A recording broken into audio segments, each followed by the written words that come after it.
어제 뭐 보셨어요? 생각해 보니까 제가 사랑을 끊은 지 40년이 지났더라고요. 그 사랑을 시작할 때 그 간질간질한 감정 있죠? 그걸 잊고 산 지 그렇게 오래된 거예요. 그 때문인지 남녀 간의 사랑에 대해서 제가 좀 무덤덤한 편입니다. 뭘 봐도 심드렁해요. TVN 유미의 세포들에서 유미의 연애세포가 활동을 접고 무덤에 잠들어 있었는데요. 딱 그 짝입니다. 그런데 정말 모처럼 오랜만에 남녀 간의 그 정분이 난 장면에서 가슴이 설레었어요.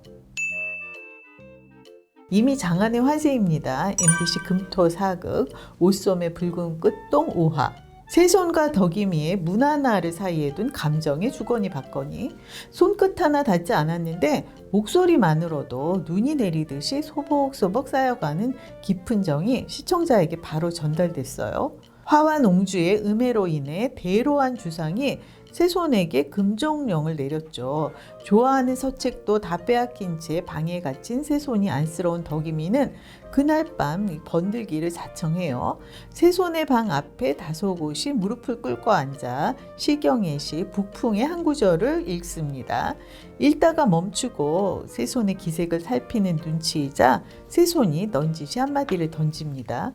계속 읽어라. 목소리가 듣고 싶다. 뜻은 알고나 읽는 거냐 이렇게 핀잔을 주면서도 덕이미가 읽어주는 식구를 따라서 읊조리며 마음의 위안을 찾아갑니다. 북풍기량 우설기방 헤이호와 휴수동행. 북풍이 불어대는 허허벌판, 비와 눈이 몰아치는 쓸쓸한 벌판. 나는 그대를 사랑하고 그대도 나를 사랑하니 우리 서로 손잡고 함께 가자, 이런 뜻이라고 합니다. 이건 두고두고 회자될 명장면이었습니다. 흔히 삼박자가 맞는다고 하죠. 대본, 연기, 연출 절묘하게 균형을 이루더라고요. 아니 거기에 영상미는 또 어떻고요? 창호 바른 창살문 뒤편으로 배어나오는 은은한 불빛, 거기에 또 두 사람의 그림자. 이 드라마는 조명도 참 잘 씁니다. 밤에는 촛불로, 낮에는 햇살로. 그런데 시청자는 그 순간에 이미 영조가 부은기 탱천에서 세손을 향해 달려오고 있다는 사실을 알고 있습니다. 동공전에 들이닥친 주상은 주위를 물린 다음에 내 아비처럼 되면 안 된다며 세손의 뺨을 후려 갈기기 시작합니다. 하는 모양새로 봐서 이 분노 조절 장애가 있는 모양이에요. 지성질을 못 이겨서 화풀이를 하는 거죠. 말로는 세손 너를 아낀다 이러면서 학대를 서슴지 않는 거예요. 주상이 떠난 후에 세손이 늘 그래왔듯이 애써 감정을 추스리는 사이에 방문 밖에 덕이미가 조심스레 묻습니다. 괜찮으시옵니까? 분부하실 일은 없사옵니까? 세손의 답은 그저 곁에 있어라. 그거면 된다. 덕이미가 오늘이 처음이 아니시옵니까? 라고 물어요. 근래에는 드물었다. 어렸을 적에는 됐다. 그냥 책이나 읽어다오. 그러니까 어린 시절부터 계속 할아버지에게 학대를 당해왔던 거예요.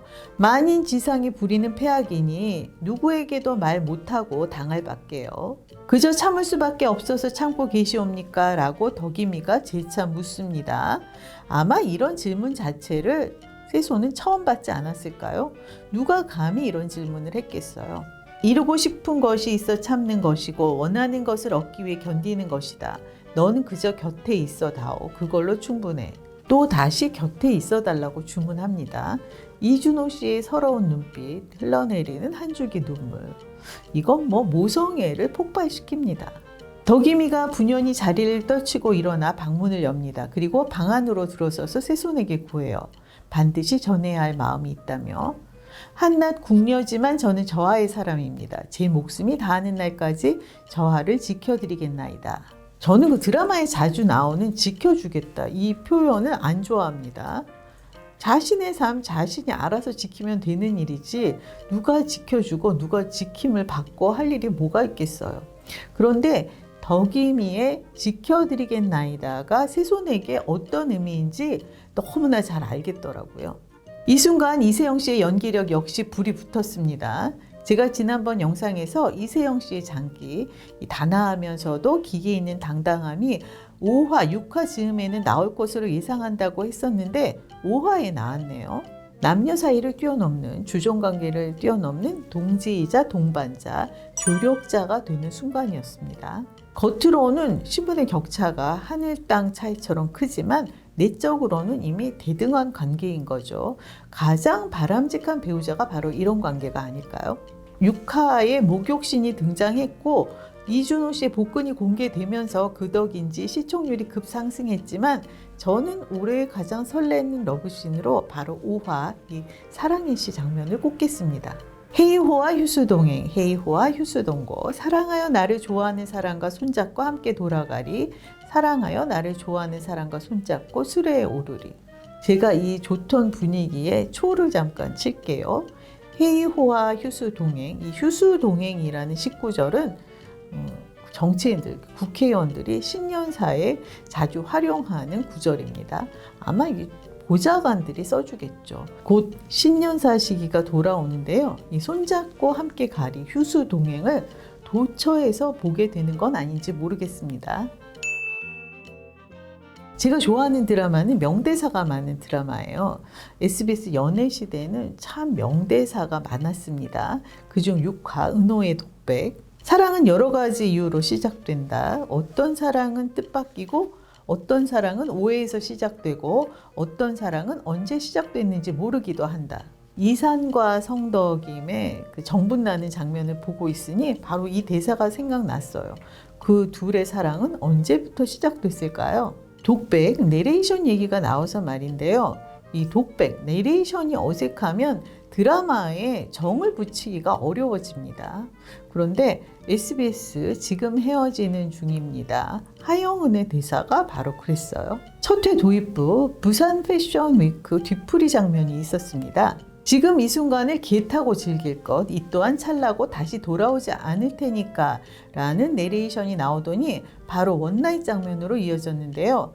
개 타고 이 부분 억지스럽지 않나요? 호텔방 창 밖으로는 해운대 바닷가 불꽃놀이, 폭죽이 마구마구 펑펑 터지고 있었습니다. 그런데 원나잇 상대와의 러브씬은 아주 조심스러운 키스, 그리고 침대 위에서 둘이 살포시 포개져서 다시 키스하는 정도로 마무리됐어요. 아니, 이 돌아온 송혜교 19금 파격 배드신으로 출발한 멜로라는 홍보 기사가 쏟아졌었는데 이게 무슨 파격인가요?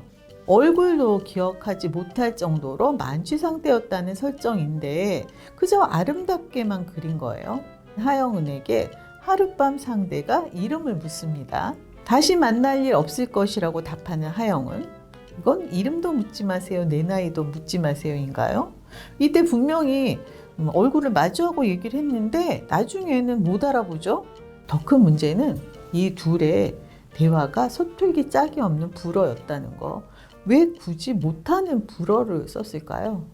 송혜교 씨, 장기영 씨 막상 막하더라고요. 저는 지금 헤어지는 중입니다의 바로 이 원나잇 러브씬이 요 근래에 본 중에 가장 별로인 러브씬이었어요. 이게 그 과대포장한 홍보 기사 때문일 수도 있겠습니다. 뿐만 아니라 이 하영은이라는 인물 자체가 참 별로입니다. 시대가 어느 때라고 매번 남자 도움을 받아서 문제 해결을 하나요? 이런 주인공 요즘 없습니다. 오소매 붉은 끝동은 물론이고 KBS 연모, SBS 홍천기, 코믹 사극, TVN 어서와 조이까지 요즘 사극에도 이런 주인공은 이제 안 나옵니다. 친구 황치숙에게 늘 당하는 것도 답답하죠. 황치숙 역의 최희서 씨, 이렇게 소모시킬 배우가 아니에요.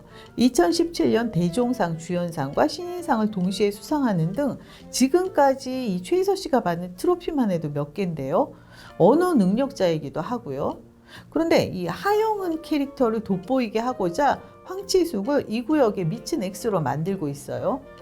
제가 도저히 못 보겠어서 안 보겠다고 선언한 장르가 있습니다. 하나같이 기구한 사연의 여자 주인공이 이리저리 당하고 치이고 억울한 일만 겪다가 하늘에서 상으로 내려준 것 같은 웬 남자를 우연히 만나서 그의 도움으로 재기하고 복수한다는 내용들이잖아요. 지금 헤어지는 중입니다의 하영은의 처신이 바로 딱 더도 덜도 아닌 아침 드라마 수준입니다. 이 드라마는 뭐니 해도 대본이 엑스맨이더라고요. 지금 헤어지는 중입니다를 보면서 역시 드라마는 작가의 예술이라는 생각을 하게 됩니다. 그런 이유로 옷소매의 붉은 끝동의 그 정혜리 작가에게 다시금 박수를 보내고 싶네요.